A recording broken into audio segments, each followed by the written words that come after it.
오늘의 정석입니다. 토마토 투자자문의 김정수 운용역입니다. 안녕하세요. 네, 안녕하세요. 네, 오늘 시장은 어떻게 될까요? 잘 흘러가지 않겠습니까? 만기일인데요. 우리가 어제 휴장일 때 해외 쪽하고 국내 쪽 관련돼서 긍정적인 소식들이 좀 몇 개 있었습니다. 일단 개인적으로 굉장히 좋은 일이라고 생각을 하는데, 세계 국제지수에 드디어 이제 우리나라가 포함이 됐잖아요. 물론 이제 시행은 이제 내년도 11월 달부터 진행을 하게 될 텐데, 이게 이제 어떤 효과를 가져올 건지에 대해서 우리가 한번 깊은 고민을 해볼 필요가 있을 것 같아요. 여기서 이제 움직이는 세계 국제지수에서 이걸 추종한 자금들이 4천조 정도 돼요, 여러분. 4천조. 잘 상상이 가지 않는 금액이죠. 여기서 이제 우리나라한테 배분된 게 약 2.2% 선 정도 됩니다. 그러니까, 금액으로 치게 되면은 한 60조에서 한 90조 정도의 유입 효과.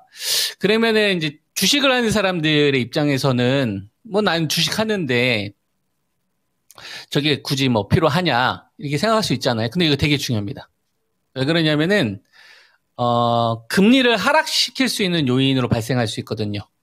중장기 금리. 그러니까 국채를 매수를 한다는 얘기는 국채에 대한 이제 수요가 많이 늘어난다는 얘기잖아요. 현재 우리나라 2년물하고 이제 10년물이 한 3%대 왔다 갔다 하니까 미국 10년물보다는 우리나라가 훨씬 더 지금 낮습니다. 1% 정도.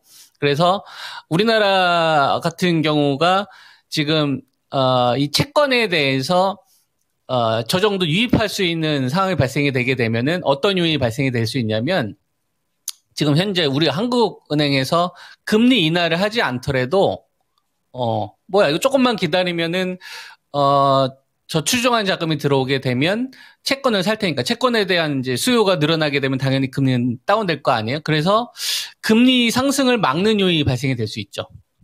그러면은 우리 자영업 하시는 분들이 최근 들어서 힘드시잖아요. 그러면은 이런 것도 좀 우리 실생활적으로 굉장히 좀 반가운 소식이 좀 될 수 있는 거고, 그 다음에 주식 같은 경우도 보면은 항상 문제가 뭐냐면, 내가 돈을 빌렸는데 우리가 이자를 함께 내잖아요. 원금만 내는 게 아니라 이자와 함께 내지 않습니까? 그래서 이 이자 비용의 상승을 막을 수 있는 요인이 구조적으로 만들어졌다.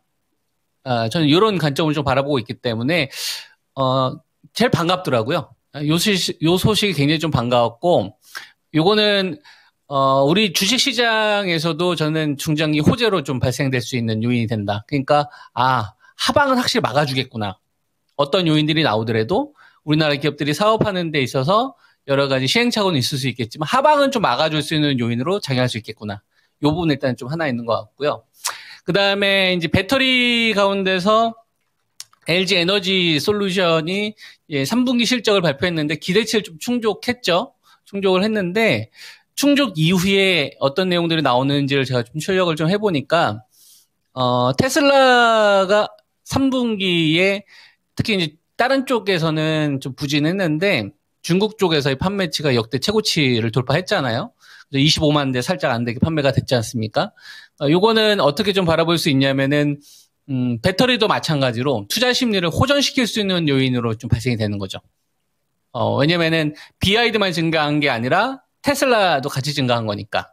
그러니까 BID의 점유율을 뺏어와서 테슬라가 점유율을 높인 게 아니라 BI는 BI대로 상승을 했고, 그죠? 그 다음에 테슬라는 테슬라대로 잘했으니까 같이 성장한 거잖아요. 그러면은, 다른 지역은 몰라더라도, 이 전기차에 대한 이제 보조금을 지급했었을 경우에는 언제든지 기본적으로 이제 레벨업이 좀 될 수 있겠거든요. 이 분위기가 일단은 만들어진 것 같아요. 그래서 LG 에너지 솔루션이 실적 이후에 전고점을 좀 돌파해준 흐름들이 나왔는데, 나머지 배터리들이 아직 따라가지는 못하고 있습니다. 삼성, SDI 같은 경우도 아직 못 따라가고 있고, 그 다음에 포스코 홀딩스, 광물 쪽에 특히 민감한 포스코 홀딩스나 양극재, 포스코 퓨처엠, 그 다음에 한때 코스닥 시총을, 왕좌를 차지했었던 에코프로비엔 같은 이런 업체들, 이런 기업들은 좀 상방이 막혔었잖아요.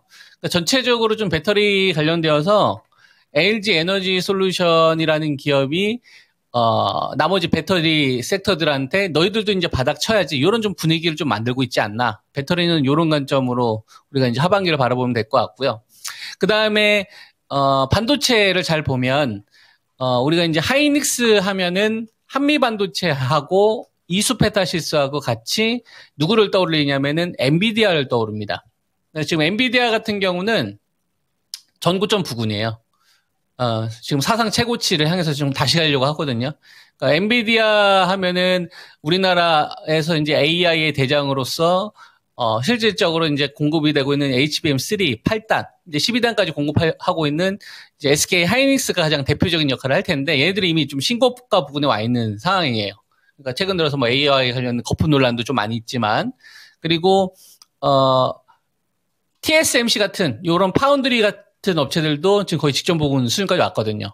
그러니까 사실상 반도체 관련된 섹터들을 보게 되면 AI의 이 자금의 출발을 알렸었던 이런 업체들은 이제 다 원상복귀가 다 된 거고, 이거보다 이제 상대적으로 열의에 있었던 이제 대한민국 이런 반도체 업체들이 이격을 맞추는 흐름들이 앞으로 좀 나오지 않겠느냐 이렇게 좀 보는데, 여기서 이제 찬물을 껴얹었던 게 이제 삼성전자잖아요. 그래서 뭐 사과문도 나오는 등 굉장히 좀 시장 전 세계적으로 좀 이슈가 좀 많이 되고 있는 이런 모습인데, 이런 것들이 가격 메리트에 좀 반응하느냐 아니면은 업황이 이제 개선되겠지, 너희들도 이제 올라와야지, 이런 좀 구조적인 부분을 만들어주면서 이제 올라갈 것이냐, 이게 이제 관전 포인트가 될 것 같습니다. 이거에 따라서 이제 우리나라도 지대한 영향을 좀 받을 테니까요. 그래서 지금 삼성전자 같은 경우를 보게 되면은 아래쪽 가격보다는 위쪽으로 저항 매물대를 좀 뚫는 게 되게 중요한데요. 지금 63,300원에서 이제 끝났는데, 이번에 무너지기 직전 자리가 한 65,400원이에요. 그래서 66,000원을 넘어가준 흐름들이 나왔을 때 이게 좀 본격화될 수 있겠다. 이렇게 좀 여러분들 포인트를 보시면 될 것 같고, 그 다음에 하이닉스 같은 경우도 직전에 맞고 밀렸던 자리가 이제 189,300원인데, 이전에 이 고점을 넘어가지 못하면 고점이 낮아지는 거잖아요. 그럼 저점이 낮아진 상태니까 추세를 돌리기가 어렵단 말이죠. 그래서 직전 고점 자리가 한 202,500원 정도 되는데, 여기서 한 205,000원에서 한 195,500원 자리, 저 자리를 좀 돌파하는 흐름들이 앞으로 반도체의 투자 심리를 좀 개선시키는 중요한 좀 가격대니까 이걸 좀 잘 체크하셨으면 좋을 것 같고, 그 다음에 금융주 같은 경우는 KB금융, 그죠? 그 다음에 이제 신한지주, 그 다음에 하나금융지주. 그러니까 사실 이 금융지주사 같은 경우는 우리나라에서 이제 대표 산업군들이 아니지만, 이런 관점을 좀 바라보는 거죠. 우리나라 시장에 좀 반도체를 빈자리에 누가 메꿔줄 것이냐. 삼성전자하고 하이닉스만 하더라도 시가총액이 500조인데, 그러면은 이제 배터리만 가지고서도 좀 부족한 거고, 자동차만 가지고서도 아직은 좀 부족한 거고, 그래서 이제 이런 금융지주사까지 같이 보는 거예요. 요래야 이제 시총을 좀 메꿀 수 있거든요. 그래서 지금 금융지주사 같은 경우에는 하나금융지주하고 신한지주가 KB금융의 흐름을 좀 따라오느냐. 요게 또 관전 포인트가 될 것 같아요. 그래야지 이격이 밑에 있는 애들 위로 올라온 거니까 이빨이 맞아지죠. 그래야지 매수가 더 키워지는 거고. 그다음에 이제 자동차 같은 경우를 보면은 현대자동차도 지금 박스권을 수렴을 하고 있잖아요. 얘도 이제 하이닉스랑 좀 비슷하게 이전에 고점이 맞고 밀린 자리가 25만 9천 원이고, 그 다음에 8월 29일 날 발생했던 게 26만 7천 원이니까 요 자리를 넘어가주는 게 제일 중요한 포인트 같아요. 그래야지 전고점을 넘어가줘야 다시 추세를 만들 수 있는 포인트가 발생이 되는 거죠. 그러니까 배터리도 그렇고 자동차도 그렇고 금융지수사도 마찬가지고, 그 다음에 이제 기아 같은 경우도 이번에 맞고 밀린 자리가 10만 6,300원이고, 그 다음에 이제 11만 700원인데 요 자리를 넘어가줘야 저점이 깨지는 주식들이 직전 고점을 넘어가줘야 박스권의 이 흐름을 하단이 아닌 상단에 맞추겠다는 얘기가 되는 거니까 요 배터리 쪽에 대한 포인트도 이렇게 잡으셔야 될 것 같고, 아니 자동차에 대한 포인트도 이렇게 잡으셔야 될 것 같고, 그 다음에 자동차 부품주 쪽 가운데서 만고 같은 경우에는 8월 이전에 있었던 이 고점자를 넘어섰어요. 그러니까 이제 부품주에서는 이미 좀 꿈틀대는 신호들이 나오는 것 같아요. 그리고 현대모비스 같은 주식들도 보면은 사실 자동차 섹터 내에서 가장 좀 박스권의 오랜 하단 흐름을 좀 보였던 주식들인데, 얘도 이제 마찬가지로 22만 8,500원. 그러니까 주식들이 잘 보면은 거의 8월 달하고 이제 9월 달에 맞고 밀렸던 자리를 돌파할 수 있는 이런 좀 상황에 놓여 있는 상태에서 지금 이러한 글로벌적인 변화들이 나오는 거거든요. 그러면 아무래도 지수가 레벨업이 되려면은 이전 고점자를 돌파하는 주식들이 많이 나와야 될 거 아닙니까? 그래야지 신규 자금들도 많이 들어올 거고, 그죠? 요게 이제 자동차 쪽에서도 이런 흐름들이 좀 보이고요. 그리고 바이오 쪽 같은 경우에는 알테오젠이 또 전고점을 또 돌파해주는 이런 반가운 흐름이 있었고, 그다음에 리가켄 바이오, 그러니까 ADC하고 그다음에 이제 리가켄 바이오 같은 이런 업체들, ABL 바이오, ADC 쪽으로 계속 좀 자금이 붙는 모습들이 좀 보이죠. 그리고 SK 바이오팜, 코스피 대표주급에 해당하는 이런 주식들, 그다음에 ST팜 이런 업체들, 위탁 생산 관련된 업체들, 그리고 이제 셀트리온 같은 경우는 좀 개별적으로 계속 박스권 흐름 보여주고 있고, 삼성 바이오로직스도 그냥 박스권 흐름 유지를 좀 해주고 있고, 그다음에 바이넥스 같은 경우도 잠깐 좀 쉬는 흐름을 유지를 하고 있잖아요. 그러니까 시장 전체적으로 보게 되면 현재 코스피 종합주가 지수는 2594에서 하단에서 멈춰져 있는 걸로 보이지만, 이전에 8월달 고점과 9월달 요 고점을 넘어가려고 하는 이런 위치에 해당하는 주식들이 좀 대기하고 있는 상태니까, 아무래도 지수를 상단으로 끌으려면은 9월달을 고점을 돌파하거나 8월달 고점하는 주식들이 많아져야지 자금을 키울 수 있을 거 아닙니까? 그래야지 12주, 14주 자금을 더 높일 수가 있겠죠.